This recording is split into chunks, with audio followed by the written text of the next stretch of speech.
In the spring of 1848, outside Beaufort, South Carolina, Judge Cornelius Rutledge and his 5 adult sons were discovered alive but mutilated on their estate. Each man had been castrated with surgical precision during a single night. The local newspapers reported a house fire. The medical examiner's report vanished. For 70 years, families who knew the truth never spoke the name of Isaac, the enslaved man who vanished that same night. He left behind only a leather journal, which would surface decades later in a courthouse basement, revealing a conspiracy of silence that protected not a monster, but something far more disturbing, a community's collective shame. What drove an educated slave to commit an act so calculated, so methodically brutal that even those who condemned slavery couldn't bring themselves to tell the real story? Before we continue with the story of Isaac and the Rutledge family, I need you to do something. Hit that subscribe button right now and turn on notifications, because stories like this, buried in courthouse basements and family secrets, don't tell themselves. And I want to know, where are you listening from? Drop your state or city in the comments. Let's see how far these dark American secrets travel. The truth about that spring night didn't die with Isaac's disappearance. It festered in the silence of those who witnessed what came before. Beaufort in 1848 stood as one of South Carolina's wealthiest districts. Its prosperity was built entirely on Sea Island cotton and the labor of thousands of enslaved people. The town itself occupied a peculiar position in the antebellum South, close enough to Charleston to share its culture of refinement, yet isolated enough to develop its own particular codes of behavior. Spanish moss hung heavy from the live oaks lining the streets, and the humid air carried the smell of pluff mud from the surrounding marshlands at low tide. The Rutledge estate, Fair Haven, sprawled across 800 acres 3 miles outside town, where the May River curved through the low country. Judge Cornelius Rutledge had inherited the property from his father and expanded it considerably through shrewd cotton speculation and careful marriages for his sons. At 62, he served as a circuit judge, traveling between Beaufort, Bluffton, and Hilton Head to dispense justice. He was a man known for harsh sentences and little mercy, particularly in cases involving slaves accused of crimes. The judge cut an imposing figure even in his 6th decade, tall, broad-shouldered, with silver hair he wore longer than was fashionable. He carried himself with the absolute certainty of a man who'd never been meaningfully challenged. His voice, deep and resonant, had pronounced sentences on hundreds of defendants. His hands, large and steady, had signed orders that sent men to the gallows and women to the auction block. Those same hands had also performed medical procedures that no one discussed in polite society, procedures that had made him quietly wealthy beyond what cotton alone could provide. The judge's 5 sons ranged in age from 28 to 41. The eldest, Cornelius Jr., managed the plantation's operations with an efficiency that matched his father's ruthlessness. At 41, he'd never married, preferring to devote himself entirely to Fair Haven's productivity. He rose before dawn each morning to inspect the fields, checking the work of the overseers, calculating yields down to the pound. The slaves called him Little Judge behind his back, though there was nothing small about his capacity for cruelty. The second son, Thomas, 38, had married into the Drayton family and managed a smaller plantation on nearby St. Helena Island. He visited Fair Haven every Thursday without fail, riding the 7 miles regardless of weather. Thomas had inherited his father's interest in what the judge called medical innovation, and had assisted in many of the procedures performed at Fair Haven. William, 35, lived in Charleston, where he practiced law, specializing in property disputes, particularly those involving slave sales and inheritance. He'd built a reputation for winning cases that other lawyers considered unwinnable, using legal technicalities and intimidation in equal measure. His visits to Fair Haven were less regular than Thomas's, but when he came, he stayed for days, locked in consultation with his father and brothers. The twins, Robert and James, both 28, were the youngest and in some ways the most dangerous of the sons. They'd been raised with a sense of entitlement that bordered on sociopathy, never told no, never denied anything they wanted. They lived at Fair Haven, ostensibly helping Cornelius Jr. manage operations, but in reality spending most of their time hunting, drinking, and terrorizing the enslaved population with impunity. Where their older brothers exercised cruelty with purpose and calculation, the twins inflicted it for entertainment. All five maintained rooms at Fairhaven and gathered there frequently for hunting, business discussions, and what they called their Thursday consultations, private meetings where no slaves or wives were permitted entry. These consultations had been a tradition since the judge's father's time, originally focused on plantation business and political strategy. Under the current judge, they devolved into something darker. Isaac occupied a unique position in this world of casual brutality and calculated exploitation. At 36, he served as the plantation's bookkeeper, a role almost unheard of for an enslaved person. His mother, Abigail, had been the judge's father's housekeeper, a woman of remarkable intelligence who had somehow learned to read despite the laws forbidding it. Family legend suggested she'd been taught by a Quaker woman who'd visited the plantation in the 1790s, before such visits became impossible. Abigail had been beautiful in her youth, also the elderly house slaves whispered, and the judge's father had taken notice. Isaac himself bore features that suggested mixed ancestry, though no one ever spoke of it openly. His skin was lighter than most of the field workers, his hair less tightly curled, his features more refined. The judge's father had never acknowledged any relationship, but he'd shown Abigail unusual consideration, allowing her to keep her son close to work in the house rather than the fields. She'd passed her knowledge to Isaac in secret, teaching him not just reading, but mathematics, grammar, even Latin phrases she'd memorized from overheard conversations. The lessons happened in the darkest hours of morning before the house stirred, with Isaac learning to read by candlelight in his mother's small room.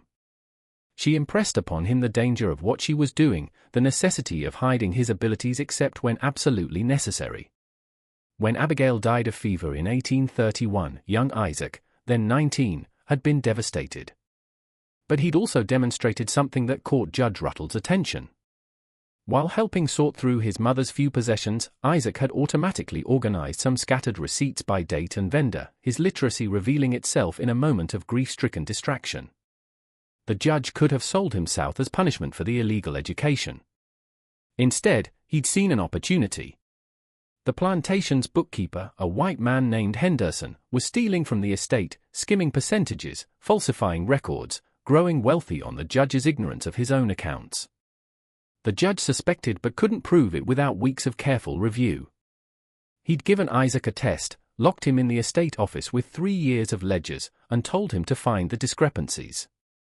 Isaac, knowing his life might depend on success, had worked for 2 days straight, sleeping on the office floor, eating meals brought by confused house slaves. He'd found every false entry, every inflated expense, every phantom purchase that Henderson had created. More than that, he'd organized his findings in a clear, methodical report that demonstrated not just literacy, but genuine analytical skill. Henderson was dismissed, his thefts exposed. The judge, rather than hire another white bookkeeper who might prove equally dishonest, made a calculated decision. Isaac would maintain the estate ledgers, track cotton yields, manage the quarterly accounts. It saved the cost of hiring a replacement and gave the judge another tool for maintaining power.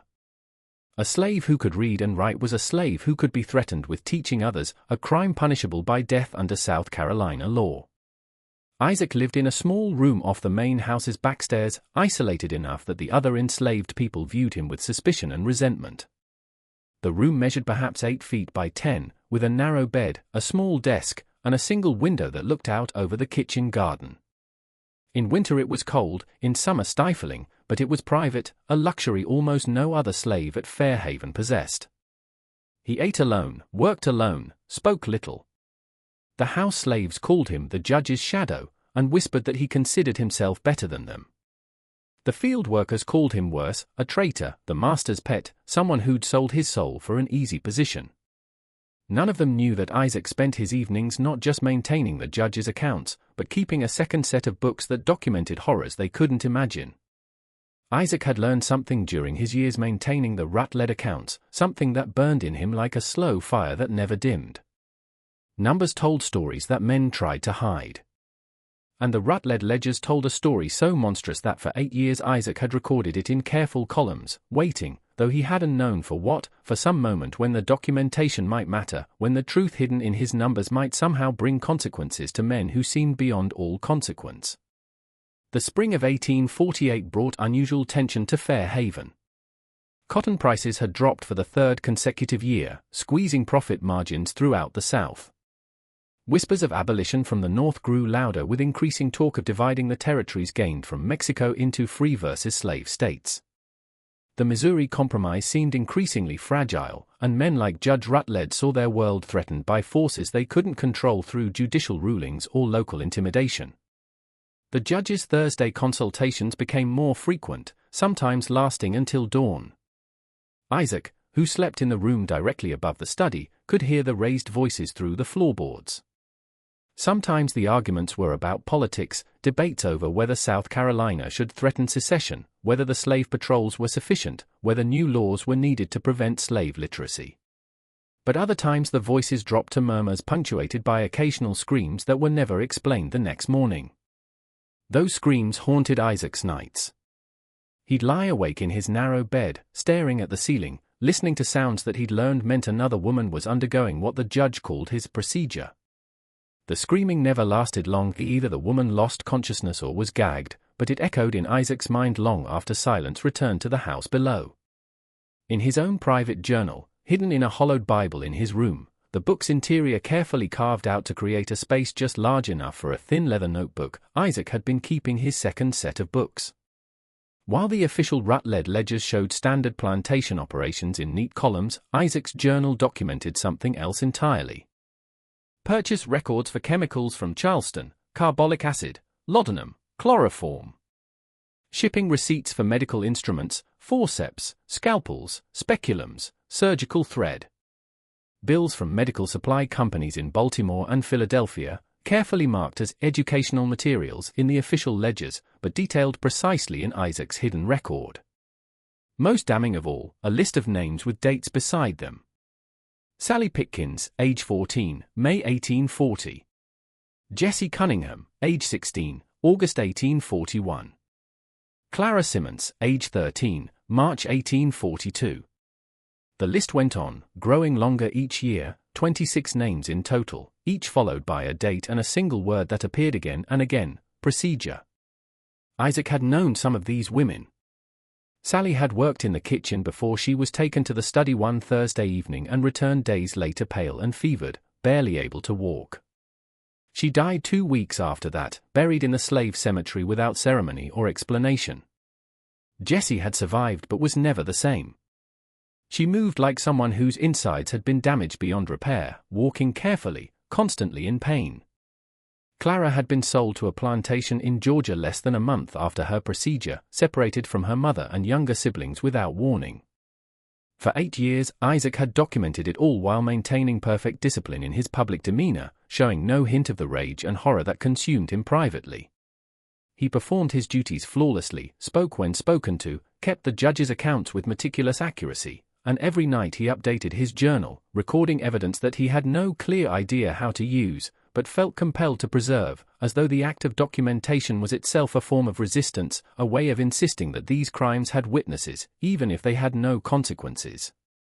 On the evening of May 4, 1848, all 5 Rutledge sons gathered at Fairhaven for what the judge announced would be an important Thursday consultation. Isaac served supper that night, a duty that fell to him when the family wanted complete privacy from other house slaves.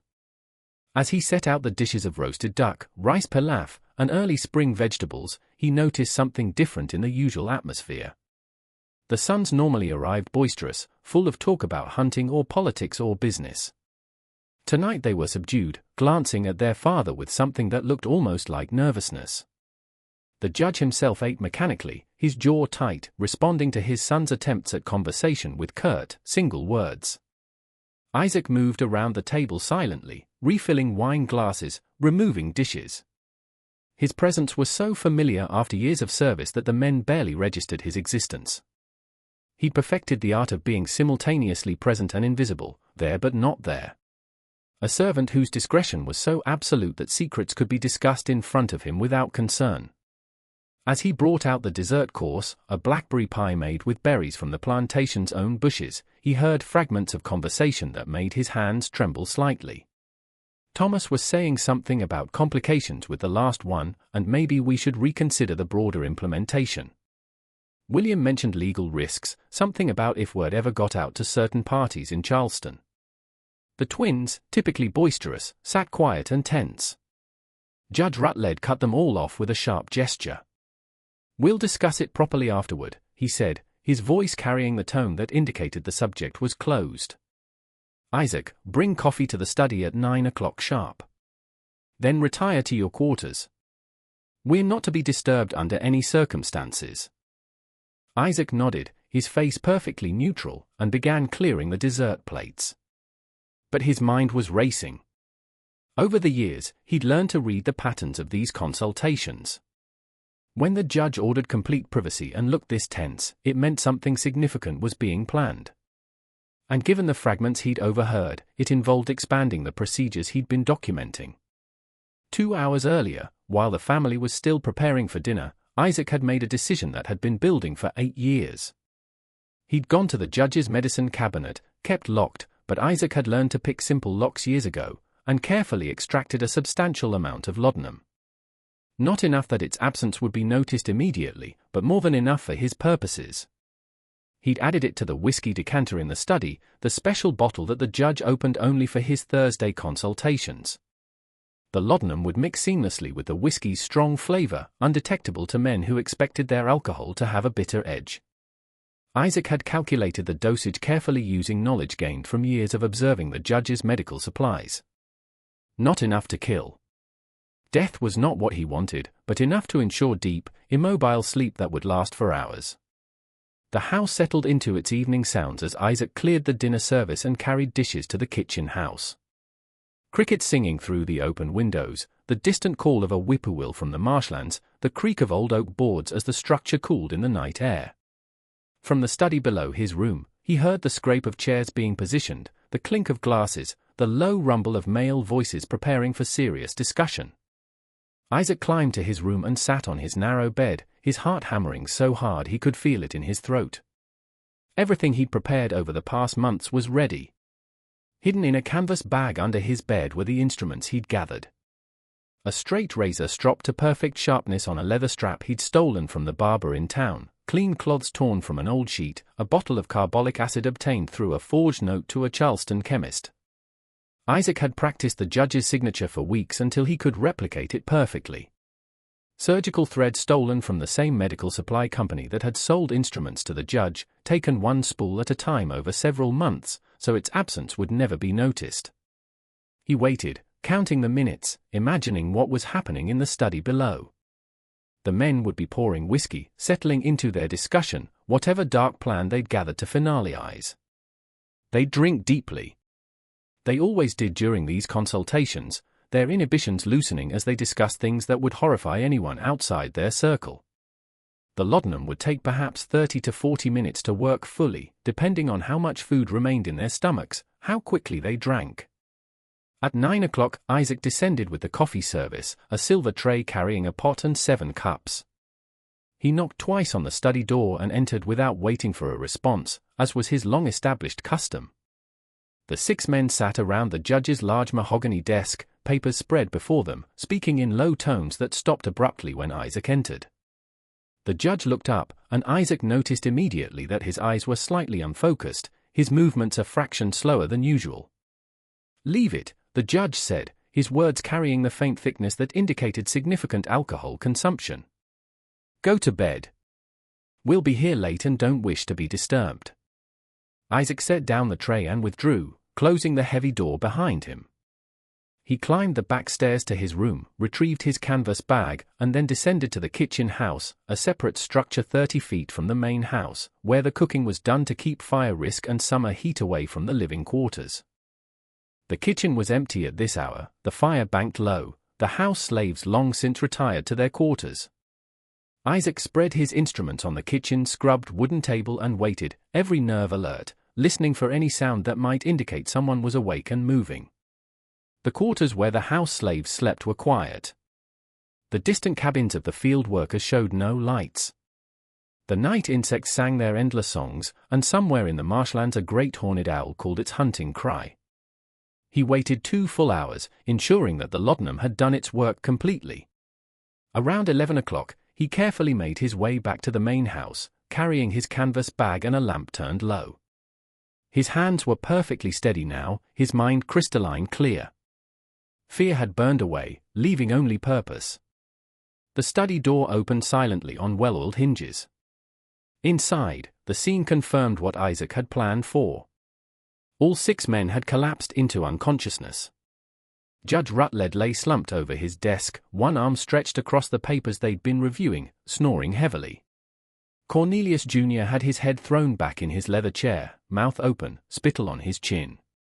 Thomas had slid sideways, held upright only by the chair's arms. William sprawled forward with his face pressed against the desk. The twins had collapsed in identical positions, sitting upright but with their heads lolled to the side like puppets with cut strings. Isaac stood for a moment in the doorway, taking in the sight. These men, so powerful in their wakeful hours, looked pathetic in their drugged sleep. And yet, even now, even helpless, they represented a system of power so absolute that what Isaac was about to do would be considered the ultimate crime, worse than murder, because it struck at the very foundation of their authority. He closed and locked the study door from inside, then turned up his lamp. What he did over the next 4 hours, he did methodically, with the precision of someone who had studied anatomical drawings in the judge's own medical books, the same books the judge consulted when perfecting his procedures on enslaved women. Isaac worked on Judge Rutledge first, the architect of all this suffering. He carefully moved the papers aside, positioned the unconscious man properly, and then proceeded with movements that he'd mentally rehearsed hundreds of times. He used the judge's own instruments, the ones kept in a locked cabinet. Isaac had learned that locked secrets months ago. He followed techniques he'd seen described in the medical journals the judge kept in his library, the ones that detailed surgical methods for what they euphemistically called population control measures. The judge stirred once, mumbling incoherently, but the laudanum kept him under. Isaac worked without hurry, using the carbolic acid to clean each wound the way the medical texts recommended for preventing infection. He sutured where necessary, applied pressure to stop bleeding, worked with the care of someone who wanted his subjects to survive and remember. He moved from man to man, carrying his lamp, adjusting its position for better light. Cornelius Jr., Thomas, William, each received the same meticulous attention, the same precise application of techniques they'd helped develop and apply to women who'd had no choice, no warning, no mercy. The twins, Robert and James, he left for last. They'd been present for fewer of the procedures than their older brothers, their involvement more recent, but they'd participated with enthusiasm that had sickened Isaac when he observed it. Their youth and vigor would help them heal, he reasoned. They'd have decades to live with what had been done to them. Through it all, the house remained silent, except for the occasional snore from his unconscious patients. Isaac's hand stayed steady, his breathing even. He felt no joy in what he was doing, no satisfaction. This was justice, not revenge, a distinction he knew others might not appreciate, but that mattered to him absolutely. He was giving these men a measure of what they'd inflicted on others, using their own methods, their own justifications about medical necessity and population control. When he'd finished with all 6 men, Isaac cleaned his instruments thoroughly and packed them in his canvas bag. He washed his hands in the kitchen house, watching blood swirl pink in the basin before pouring the water into the garden. He changed into clean clothes, a simple homespun shirt and trousers he'd set aside weeks ago. Then he went to his room one final time and retrieved his hollowed Bible, the one containing his journal with its 8 years of documentation. He took nothing else. No extra clothes, no food, no money. He had none anyway, just the journal, the instruments, and the clothes on his back. As he descended the back stairs for the last time, the sky was just beginning to lighten in the east, that deep blue that comes before dawn. In perhaps an hour, the house slaves would begin stirring. In 2 hours, someone would try to wake the men in the study and discover what had been done. Isaac walked across the kitchen garden, past the smokehouse and the dairy, along the path that led to the quarters where the field workers lived. He didn't look back at the house. At the edge of the cotton fields, where the cultivated land gave way to forest, he paused only long enough to take 3 deep breaths of the cool morning air. Then he disappeared into the pine woods that stretched toward the Savannah River, and into a freedom he'd purchased with an act so calculated and terrible that 70 years would pass before anyone would speak publicly about what truly happened at Fair Haven on the night of May 4, 1848. The screaming started around 7 that morning. A house slave named Martha, arriving to light the fires and prepare breakfast, found the study door locked from inside. When repeated knocking produced only groans and incoherent sounds, she called for help. 2 field hands broke down the door and found a scene that would haunt everyone who witnessed it. 6 grown men, conscious now, but in states ranging from confusion to agony, each bearing identical mutilations. Blood soaked through their clothing despite Isaac's careful suturing. Some were crying, some were screaming. Judge Rutledge, awake but still affected by laudanum, kept repeating, "What happened? What happened?" as though his mind couldn't accept what his body told him. The plantation erupted into chaos. Overseers were summoned. House slaves ran in all directions, some to fetch the local doctor, others simply fleeing the horror they'd glimpsed through the study door. The field workers, hearing fragments of what had occurred, reacted with a mixture of shock and something else, something that looked disturbingly like satisfaction to the white overseers who noticed it. Dr. Thaddeus Crenshaw arrived within the hour, took one look at the scene, and immediately sent a rider to Charleston for assistance. He worked frantically to stabilize the men, administering laudanum for pain, checking for signs of infection, trying to understand how such injuries could have been inflicted so precisely. When he asked what had happened, the men couldn't or wouldn't say. The laudanum had erased their memories of the evening, and they recalled nothing between starting their consultation and waking in agony. It wasn't until late morning, when the household had been searched and all slaves accounted for except one, that someone thought to check Isaac's room. They found it empty of personal effects, the bed made with military precision, everything clean and ordered. But Martha, searching more carefully, found something that had been left deliberately visible on the small desk. A piece of paper with a list of 26 names, each followed by dates, and at the bottom a single sentence in Isaac's precise handwriting: "You made them unable to bear children. Now you share their fate." When this note was shown to Judge Rutledge, something in his face changed. Even through the haze of pain and drugs, understanding dawned, and with it came something the house slaves present would later describe as fear, the first time any of them had ever seen that expression on the judge's face. He ordered the note destroyed immediately, burned to ash, and forbade anyone from speaking of it. Then he called for Dr. Crenshaw and whispered something in the physician's ear that made the doctor's face go pale. The immediate aftermath of May 5, 1848, brought a frenzy of activity that revealed the Rutledge family's true power in the Low Country. Within hours of the discovery, slave patrols were mobilized throughout Beaufort County and beyond. Riders carried notices to Savannah, Charleston, Columbia, even as far as Wilmington, descriptions of Isaac, emphasizing his education, his ability to read and write, the danger he posed as a literate runaway with intimate knowledge of plantation operations.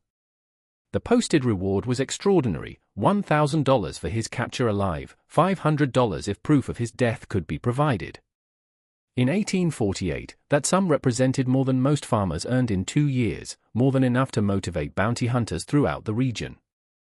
The notices appeared on courthouse doors, in tavern common rooms, at crossroads, and ferry landings. Every ship leaving Port Royal was searched. Every wagon heading north was stopped and inspected. But Isaac had vanished as completely as if the earth had swallowed him. The bloodhounds brought to track him lost his scent at the Savannah River, suggesting he'd taken to the water. But whether he drowned, been picked up by a boat, or simply waded along the shallows to confuse the dogs, no one could determine. Some claimed they'd spotted a man matching his description on the road to Charleston, others in the opposite direction towards Savannah. The sightings continued for weeks, always contradictory, never confirmed. What became clear was that someone, perhaps multiple people, had helped him. A runaway slave rarely got far without assistance, and a slave carrying a canvas bag of surgical instruments would have been conspicuous. Yet Isaac had disappeared so thoroughly that even the professional slave catchers, men who made their living tracking runaways, found no trace. The speculation continued for months, filling the vacuum of official information. Some said he'd made it to the Underground Railroad, that network of safe houses and sympathetic allies that moved escaped slaves north. Others claimed he'd drowned trying to cross the Savannah River. Still others whispered that he'd been killed by other slaves who feared the retribution his crime would bring upon them all, a theory that held particular currency among slaveholders eager to believe their chattel remained loyal despite all evidence to the contrary. Meanwhile, at Fair Haven, a different kind of crisis unfolded behind closed doors. Dr. Crenshaw had been joined by two colleagues from Charleston, Dr. Robert Dillingham, a surgeon with military experience, and Dr. Howard Finch, who specialized in treating wealthy planters. The three physicians worked to save lives that were not actually in danger. Isaac's careful technique had ensured survival, but they struggled with complications that emerged as the men began to heal. Infections developed despite the carbolic acid Isaac had used. Thomas developed a fever that lasted for days and left him weakened. William suffered from severe pain that laudanum barely touched. The twins, younger and stronger, healed faster, but grappled with the psychological trauma of understanding what had been done to them. Cornelius Jr. refused to speak to anyone, lying in his room, staring at the ceiling. Judge Rutledge himself presented the strangest case.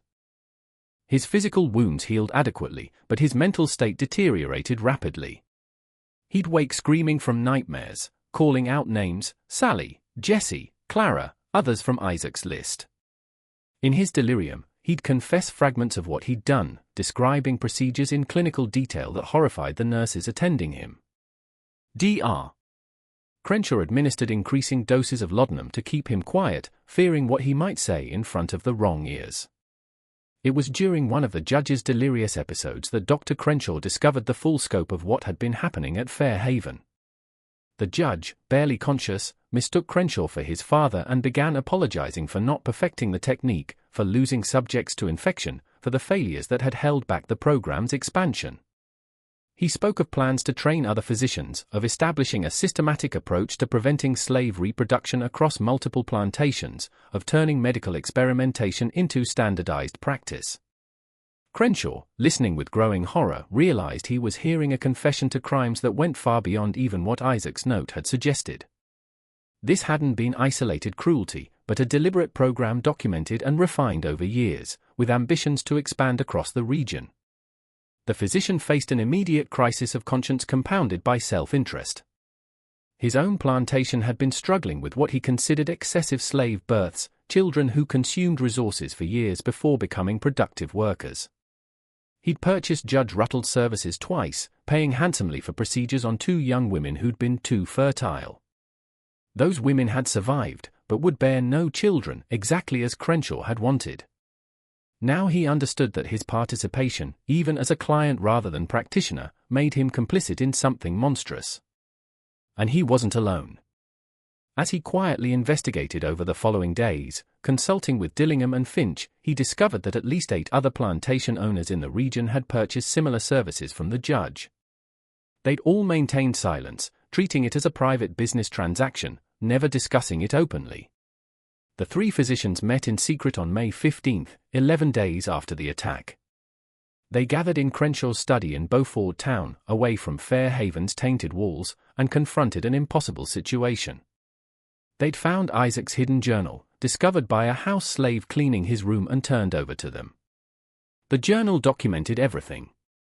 62 procedures over 8 years, 12 deaths from complications, payments received from other plantation owners, even correspondence discussing plans for expansion. Dr. Finch argued for full disclosure. The crimes were too severe to ignore, and Isaac's actions, while illegal and brutal, had been provoked by genuine atrocities. Exposing the truth might at least prevent future horrors. Dr. Dillingham argued the opposite. Disclosure would destroy numerous prominent families, himself included. He'd also purchased the judge's services. It would create a scandal that could reach beyond South Carolina, potentially emboldening abolitionists who were always seeking evidence of slavery's horrors. The social order depended on maintaining certain silences. Dr. Crenshaw, as the senior physician and most respected of the 3, ultimately made the decision that would shape how this story was told for 70 years. He proposed a compromise that protected everyone except the truth. They would report that a trusted slave had gone mad, perhaps from reading materials he shouldn't have accessed, which had confused his simple mind. In his insanity, he'd attacked the family and fled. The details of the attack would remain vague, described only as serious injuries that had necessitated extensive medical treatment. The judge's experimental work would be completely concealed, his medical journals destroyed, his correspondence with other physicians burned. To seal this conspiracy of silence, they composed a letter documenting their decision and their reasons, then locked it away with instructions that it not be opened for 50 years. This letter, they believed, would protect them if questions arose later, while also preserving some record of the truth for history to eventually judge. The three physicians signed the letter on May 18, 1848. It was witnessed by two lawyers who'd been brought into the conspiracy, men who also had reasons to want the truth suppressed. Then they set about implementing their cover-up with the same methodical precision that the judge had once applied to his experiments. Judge Ruttle's medical equipment was collected and destroyed, smashed into pieces and buried in a pit that was then covered with quicklime.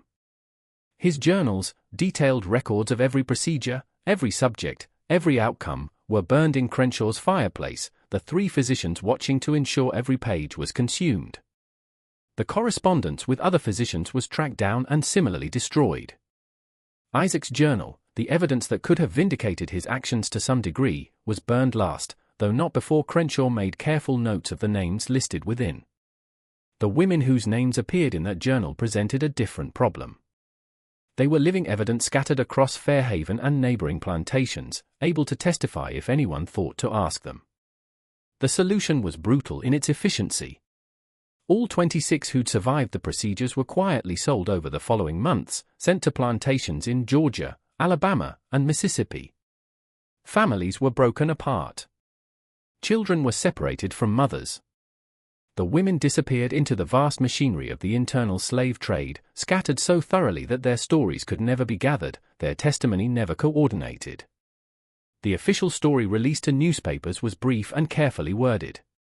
The Charleston Courier ran 3 sentences on May 20.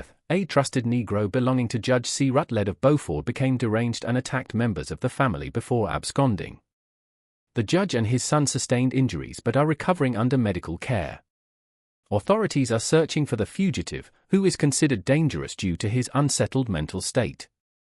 The Beaufort Tribune, more locally focused, provided slightly more detail while still maintaining the fiction. Judge Ruttle's Negro bookkeeper, a slave named Isaac of approximately 36 years, perpetrated a vicious assault on Thursday last before fleeing the Rutledge estate.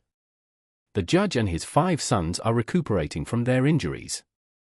Citizens are warned that the fugitive, who possesses the unusual ability to read and write, should be considered extremely dangerous. Anyone with information regarding his whereabouts should contact the authorities immediately. No newspaper mentioned the nature of the injuries. No report detailed what might have provoked such an attack. The silence was enforced through a combination of social pressure, legal threats, and the slave-holding class's collective understanding that certain things, once spoken aloud, could never be unspoken. Within Beaufort's enslaved community, however, a different story circulated. Whispered in the quarters after the overseers had retired, passed along the networks that connected plantations throughout the low country, the truth emerged in fragments. Isaac had done something to the men who'd hurt so many women. He'd used the master's own methods against them. He'd made them understand, in flesh and blood, what they'd inflicted on others. The reaction in the quarters was complex and divided. Some viewed Isaac as a hero, a man who'd struck back against unbearable cruelty. Others feared what his actions might bring down upon them all: increased restrictions, harsher punishments, closer surveillance. Still others simply didn't know what to think about violence that seemed both justified and horrifying, necessary and unforgivable. One elderly woman, a slave at a plantation neighboring Fairhaven, was later quoted by an abolitionist who visited the region in disguise. She'd said something that captured the moral complexity: what Isaac done was terrible, but what was done to those girls, that was terrible, too. Sometimes terrible is all that's left when mercy has been beaten out of the world. Don't make it right, though, just makes it real. The Rutledge family's recovery, physical if not psychological, took the better part of a year. Judge Rutledge never returned to the bench. He'd submit his resignation in August 1848, citing health concerns, and retreated entirely to Fairhaven, where he'd spend his remaining years in near isolation. The man who'd once dominated courtrooms and social gatherings became almost reclusive, rarely leaving the estate, speaking to few visitors. His sons dispersed, each coping with trauma in different ways. Cornelius Jr. attempted to maintain the plantation's operations, but his heart clearly wasn't in it. Cotton yields declined. Discipline among the slaves loosened, not from kindness, but from inattention. The overseers, sensing the vacuum of authority, became either too harsh or too lax, and the plantation's efficiency suffered accordingly. Thomas abandoned his own plantation on St. Helena Island and moved back to Fairhaven, unable to manage his affairs independently. He developed what a modern physician might recognize as symptoms of severe depression, listlessness, inability to focus, frequent crying spells. He'd spend hours sitting on the veranda staring toward the river, rarely speaking. William maintained his Charleston law practice, but his reputation suffered from rumors about illness and family troubles. Clients began taking their business elsewhere.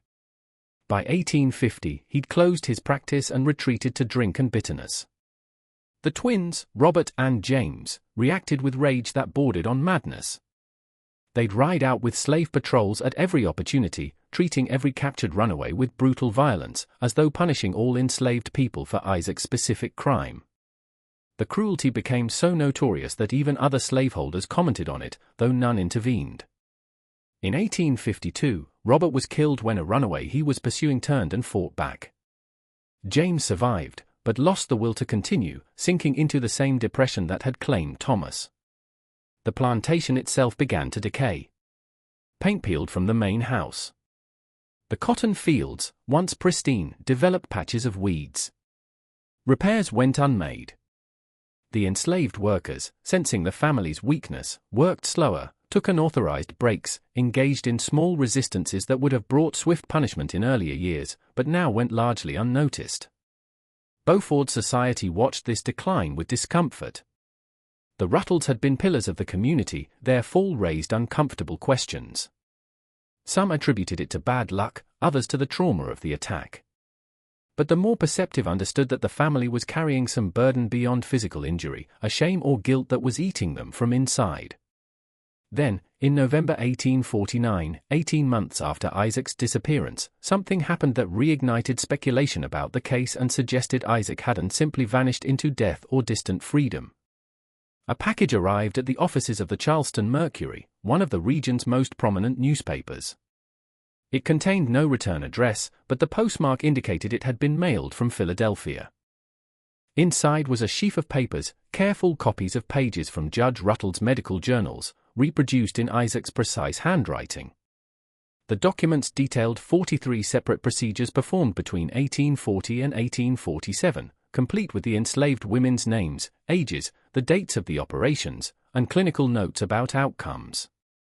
The copies included the judge's own assessments of what had worked versus what had led to complications, a euphemism for deaths or permanent injuries.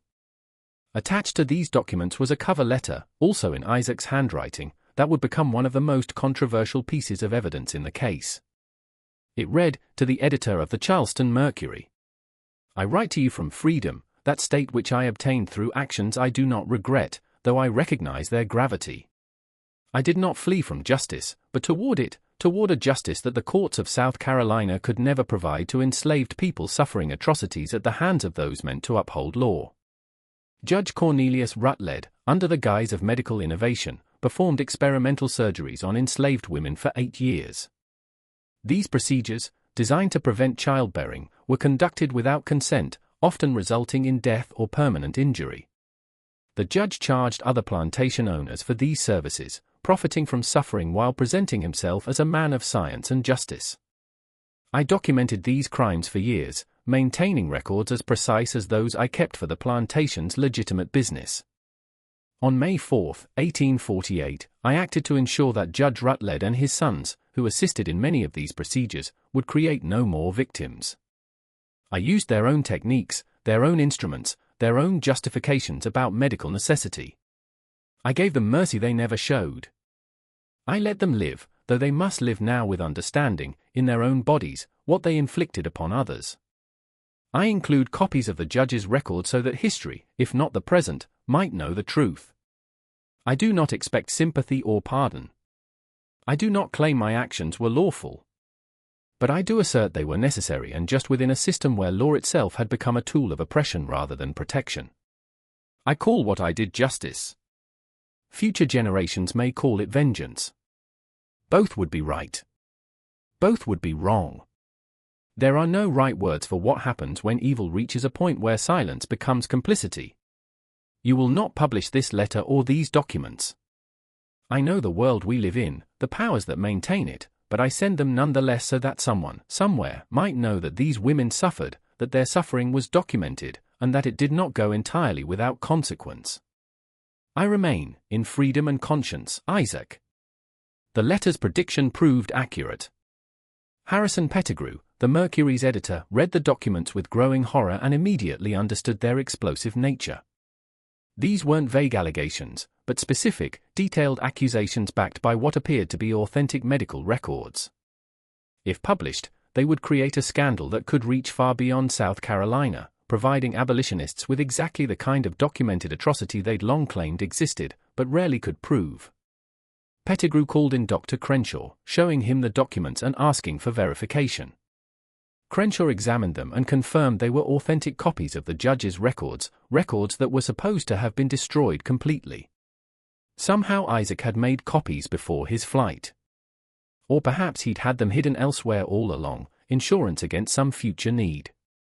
The physician begged Pettigrew not to publish. He explained the conspiracy of silence, acknowledged his own complicity, and painted a dire picture of what publication would mean: families destroyed, social order destabilized, racial tensions inflamed, potential violence against innocent people caught in the resulting chaos. Pettigrew struggled with the decision for days. As a journalist, he believed in truth and the public's right to know. As a South Carolinian and slaveholder himself, he understood the forces arguing for silence. The compromise he reached would later be seen as either wisdom or cowardice, depending on the judge's perspective. He locked the documents in his personal safe and never published them, but he also never destroyed them, keeping them as evidence that the crimes detailed in Isaac's letter were real and documented. He told Dr. Crenshaw about his decision, extracting a promise that the physician would similarly preserve his 1848 letter so that someday, somehow, the truth might emerge even if the present couldn't handle it. When Pettigrew died in 1869, his daughter found the documents while settling his affairs. She read them without fully understanding their significance. They seemed to be medical records with a disturbing letter attached, but the context was missing. Not knowing what else to do with them, she donated them to the Charleston Historical Society as part of her father's papers, where they were filed away, catalogued vaguely as correspondence, medical matters, 1849. They would remain there unexamined for more than 50 years. Meanwhile, Isaac's trail had indeed gone cold, but not in the way authorities believed. He hadn't drowned in the Savannah River, hadn't been killed by bounty hunters or captured and returned to slavery. Instead, he'd made it north through a combination of careful planning, extraordinary luck, and help from sources that would never be fully documented. The Underground Railroad had many routes and many conductors, some known to history, and many forever anonymous. Isaac's escape was aided by a Quaker family in Savannah, who ran a legitimate shipping business but also secretly moved runaways north on their merchant vessels. He'd made contact with them through connections established years earlier. His mother had mentioned their names before her death, part of knowledge passed quietly through the enslaved community for those who might someday need it. He'd traveled hidden in a ship's cargo hold for 11 days, landing in Philadelphia in June 1848. From there, he'd made his way to a community of free black people in the city's 7th Ward, where his education and skills made him valuable despite his fugitive status. He found work as a bookkeeper for a black-owned business, using a different name, keeping his past carefully concealed. But Isaac had not fled simply to save himself. Over the following years, he became quietly involved in abolitionist work, though always behind the scenes, never in public where his face might be recognized by a Southern traveler or bounty hunter. He used his education to help other fugitives, teaching them to read, helping them forge free papers, managing accounts for organizations that aided runaways. He also began a private mission that would consume decades, tracking down the women whose names appeared in his journal, the ones who'd been sold south after his flight. It was slow, dangerous work, requiring careful inquiries through networks of free black people, sympathetic whites, and the enslaved community itself. Letters went back and forth. Coded messages passed through trusted intermediaries. Patient investigation across years. By 1855, Isaac had located 17 of the 26 women from his list. Some had died, Sally from infection, 3 others from various causes related to their injuries. But 13 still lived, scattered across Georgia, Alabama, and Mississippi plantations. Isaac began sending them money, small amounts at first, carefully funneled through intermediaries so it couldn't be traced back to him. Just a few dollars here and there, enough to purchase small comforts, occasionally to buy their freedom when circumstances allowed. One of these women was Clara Simmons, whose story would later prove crucial to the historical record. Clara had been sold to a plantation outside Savannah after the procedures at Fairhaven. She'd survived, adapted, lived with her injury in silence like so many others. When money began arriving, unexplained, anonymous, she'd first been frightened, then confused, then gradually accepting that somehow someone cared about what had happened to her. In 1853, Clara was interviewed by a Northern abolitionist visiting Georgia, a Quaker woman named Patience Hathaway, who traveled the South documenting enslaved people's experiences. Hathaway kept detailed journals of these interviews, carefully hidden and not published until 1891, long after the Civil War had made such testimony safer to share publicly. Clara's account to Hathaway was one of 37 testimonies the Quaker woman collected, but it stood out for its specific detail about medical experimentation. Clara described being taken to Fairhaven at age 13, brought into a room where several white men waited, held down despite her struggles and screams, subjected to a procedure she didn't understand but that caused agony beyond anything she'd experienced. She spoke of waking days later in quarters she didn't recognize, of pain that lasted for months, of eventually understanding that she would never bear children. "They told us it was for our own good," Clara said, according to Hathaway's journal. "Master said we wasn't fit to raise children, that they were saving us from that burden. But I wanted children, wanted them powerful. I used to dream about having a baby, holding it, teaching it things. They took that dream away with their knives and their medicine bottles and their talk about science. When I heard what Isaac done to them, heard it from another girl who'd come from Beaufort Way, I cried for 2 days, not from being sad, but from something like hope. Maybe justice was possible even in this world. Maybe someone cared enough about what happened to us to make them pay something, even if it couldn't never balance what they took." Hathaway's journals also recorded something else. Clara mentioned receiving mysterious gifts of money, never explained, that had eventually allowed her to purchase her freedom in 1856. She attributed it to someone who knew what happened at Fairhaven. "Someone who never forgot us, even after he got away." The Civil War should have ended the story, sweeping away the antebellum world and its secrets with it. Beaufort fell to Union forces in November 1861, one of the earliest Southern cities captured by the North. Fairhaven became a field hospital, with federal surgeons operating in the same study where Judge Rutledge had performed his experiments 20 years earlier. The irony was lost on the soldiers who slept there, unaware of the room's history. Judge Rutledge himself died in 1851, never having recovered his mental faculties, never having spoken publicly about what drove Isaac to his act of calculated vengeance. His son scattered in the war's aftermath. Cornelius Jr. died of disease in 1863. Thomas survived the war but moved to Texas, dying there in poverty in 1871. William succumbed to drink in 1867. Of the twins, James outlived them all, dying in 1883 in a veterans' home in Virginia.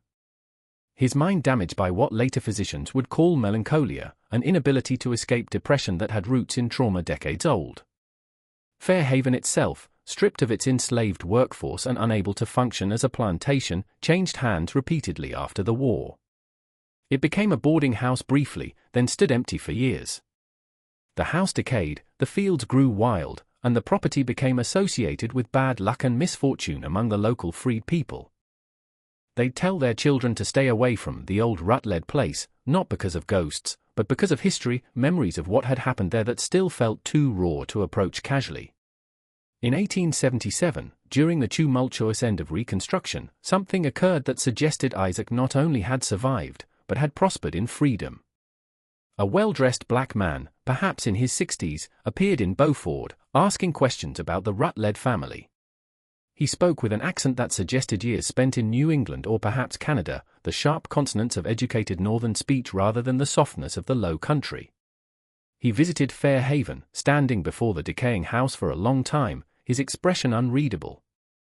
He went to the courthouse and requested access to records from 1848, reading through them methodically while the clerk watched nervously. He walked through the old slave cemetery at Fair Haven, pausing at certain unmarked graves as though he knew who lay beneath them. The courthouse clerk, a man named Gerald Hempstead, who'd been a child in 1848, recognized something in the visitor's bearing. The way he moved, the precision of his questions. Years later, Hempstead wrote to a friend, "I cannot be certain it was Isaac. I was only 6 when he disappeared, and memory is unreliable across decades. But something about him stirred old stories my father told, stories he said were not to be repeated." The visitor asked specifically about what became of the Rut-led sons, about whether the judge's medical equipment had ever been found, about whether certain women had been sold south in 1848 and 1849. Questions that an ordinary visitor would have no reason to ask, but that the Isaac from the old stories would care about deeply. The visitor stayed in Beaufort 3 days, boarding at a hotel that catered to the few black travelers who could afford it. He was polite, quiet, asked permission before entering spaces, paid his bills promptly. On the morning of his departure, he left a donation with the newly established school for black children, $1,000, an enormous sum that would fund the school's operations for 2 years.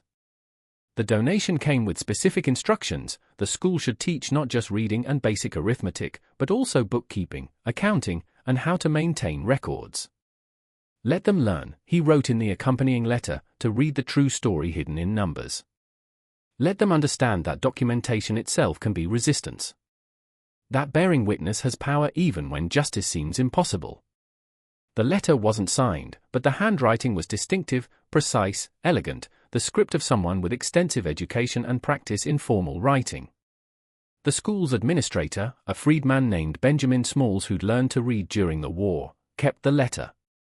Years later, his grandson would donate it to the Beaufort County Historical Society, where a researcher would eventually notice its similarity to the handwriting in the letter sent to the Charleston Mercury in 1849. But the full truth remained scattered across archives and memories, pieces of a puzzle that no one had assembled completely until events beginning in 1883 finally brought various threads together. That year, a construction crew renovating the basement of the old Beaufort courthouse made a discovery that would shake the careful silence maintained for 35 years. Behind a false wall in the records room, a wall that appeared original, but was actually added sometime around 1850, as later investigation would reveal, they found a locked metal box. Inside were documents that had been deliberately hidden, not misplaced or lost through bureaucratic confusion, but intentionally concealed by someone with access to the courthouse's most secure spaces. The box contained correspondence between Judge Rutledge and 3 other circuit judges in South Carolina, Georgia, and Virginia. The letters, dating from 1839 to 1847, discussed what they called the population control problem in careful clinical language that didn't quite disguise the horror of what they were planning. A letter from the Georgia judge dated April 1842 noted, "The procedure you have perfected could prove invaluable if implemented systematically across our region. Imagine the cost savings if we need not feed and clothe children from birth until they reach working age, a period of 12 to 14 years during which they consume resources but produce little. Imagine the control we would maintain if reproduction occurred only by our permission, when economic conditions warranted. Your technique offers a solution to the South's greatest economic challenge: how to maintain an enslaved labor force without the burden of supporting unproductive dependents." Judge Ruttle's response, preserved in his careful script, was chilling in its rationality: "I have now performed 62 operations with improving success rates. The mortality rate has decreased to approximately 1 in 8, which I believe is acceptable given the benefits achieved. I believe within 2 years we could standardize the technique sufficiently for broader application. My sons are learning quickly. Thomas shows particular aptitude. We could establish training seminars for interested physicians across the South. The initial investment would be minimal. The long-term savings substantial. The implications were staggering. This hadn't been one man's monstrous hobby, but the foundation of a coordinated program spanning multiple states. If Isaac hadn't acted when he did, forced sterilization might have become standard practice throughout the South, hidden under medical language and economic justification. The construction crew foreman, a Union Army veteran named Patrick Donnelly, recognized immediately that these documents were explosive. He took them directly to the Beaufort Tribune, now run by a former slave named Abraham Wallace. Wallace read them and understood he faced the same impossible choice that had confronted others decades earlier. Publish and inflame tensions in an already volatile Reconstruction era, or suppress evidence that validated generations of whispered stories. Unlike his predecessors, Wallace chose disclosure. He published a carefully worded article on December 12, 1883, acknowledging the document's existence and summarizing their contents. The headline read, "Courthouse Records Reveal Systematic Crimes Against Enslaved Women." The reaction split predictably along racial lines. Black communities saw validation of horrors long suspected. White residents dismissed it as propaganda. Threats arrived at the Tribune's offices. Then, within a week, someone broke in and stole the documents. The courthouse denied they'd ever existed. The construction foreman received anonymous payment and left South Carolina. Only Wallace's article remained as evidence. The truth would have died again, except for Margaret Finley, a researcher from Fisk University who arrived in Beaufort in 1922. She'd heard fragments from elderly, formerly enslaved people, and spent 3 months in archives assembling pieces. Wallace's article, Crenshaw's 1848 letter finally discovered in uncatalogued materials, Hathaway's journals, and crucially, Harrison Pettigrew's daughter revealing her father's hidden documents at the Charleston Historical Society. In 1924, Finley published her findings in the Journal of Negro History. She documented everything. 62 forced sterilizations, 12 deaths, the conspiracy of silence, Isaac's careful justice. Her final paragraph stated Isaac's actions were brutal and illegal. Yet, they occurred within systematic brutality that defies conventional moral judgment. He maimed 6 men who had sterilized 62 women, killed 12, and planned statewide expansion. He used their techniques against them, giving them understanding of what they'd inflicted. History may not pardon him, but neither can it condemn him without also condemning those who chose silence over justice. Finley never found definitive proof of Isaac's fate after 1848. The 1877 Beaufort visitor might have been him at 65, or someone else who knew the story. What she discovered through Philadelphia property records was more suggestive. Between 1865 and 1902, an anonymous donor funded education for 42 young black women from the South Carolina Low Country. Many descended from families enslaved near Beaufort. Each received notes encouraging them to study medicine, law, or accounting, professions that give you power to read the truth others try to hide. The payment ceased in 1902, suggesting the donor died around then. If it was Isaac, he would have been 90. A long life for someone who'd endured and done what he had. Fairhaven burned in 1931, probably arson. The site became a nature preserve, foundations barely visible under vegetation. A small marker notes it was a significant plantation in the antebellum period with no mention of what happened there. The story exists now in fragments, archived letters, oral histories, newspaper clippings, academic articles few people read. Most who learn it struggle with impossible questions about justice, vengeance, and morality within immoral systems. Perhaps most haunting is what Isaac reportedly wrote in his destroyed journal, preserved in the memory of a house slave who glimpsed it before burning. They called what they did science. They called it necessary. They never called it by its true name, torture of the helpless for profit and pride. I call what I did justice. Future generations may call it vengeance. Both would be right. Both would be wrong. There are no right words for what happens when evil reaches a point where silence becomes complicity. The question echoes across nearly 2 centuries. What should we call what Isaac did that May night in 1848?